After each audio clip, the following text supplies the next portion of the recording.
తూర్పుగోదావరి జిల్లా కోరుకొండ జనసేన పార్టీ కార్యాలయంలో వైద్య సహాయానికి సంబంధించి ప్రభుత్వం మంజూరు చేసిన చెక్కులను రాజానగరం ఎమ్మెల్యే బొద్దుల బలరామకృష్ణ బాధిత కుటుంబాలకు అందజేశారు. ఈ సందర్భంగా ఎమ్మెల్యే మాట్లాడుతూ అభివృద్ధి సంక్షేమ కార్యక్రమాలు అమలు చేస్తూ రాష్ట్ర ప్రభుత్వం ఇది మంచి ప్రభుత్వంగా గుర్తింపు పొందుతుందని వెల్లడించారు. కూటమి ప్రభుత్వ హయాంలో జరిగిన దోపిడీపై విచారణ సాగుతుందన్నారు. ఈ కార్యక్రమంలో ఎన్డీఏ పార్టీల నాయకులు పాల్గొన్నారు.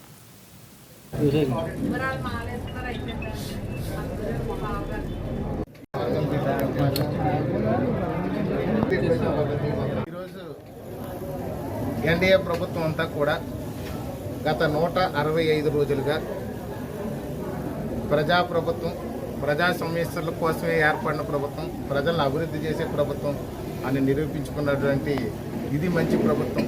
విద్యా, వైద్యం, సంక్షేమం, ఉద్యోగం, తాగునీరు, సాగునీరు, రైతుల అన్నదాత సుఖీభవ అనే విధంగా అన్ని విధాలుగా కూడా ఆంధ్రప్రదేశ్ అభివృద్ధి పదంలో దూసుకెళ్తుంది.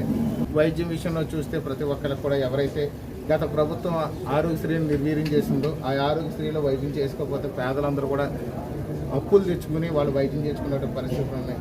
ఈరోజు 16 చెక్కులు ఇవ్వడం జరిగింది, మొన్న ఒక 16 చెక్కులు ఇవ్వడం జరిగింది. అదేవిధంగా 2 ఎల్ఓసీలు, ఒక 10 లక్షల రూపాయల ఎన్ఓసీ ఒకటి, 5,20,000 ఎన్ఓసీ ఒకటి ఇవ్వడం జరిగింది. సిఐడి ఎంక్వైరీ కూడా చేశారు. ఇప్పుడు సిఐడి ఎంక్వైరీ చేసి ఇప్పుడు ఎంక్వైరీ స్టార్ట్ అయింది. ఈరోజు విజిలెన్స్ వాళ్ళు కూడా ఆ భూమిలోకి వెళ్ళడం జరిగింది. చుట్టుపక్కల పెద్దలను కూడా పరిశీలిస్తున్నారు.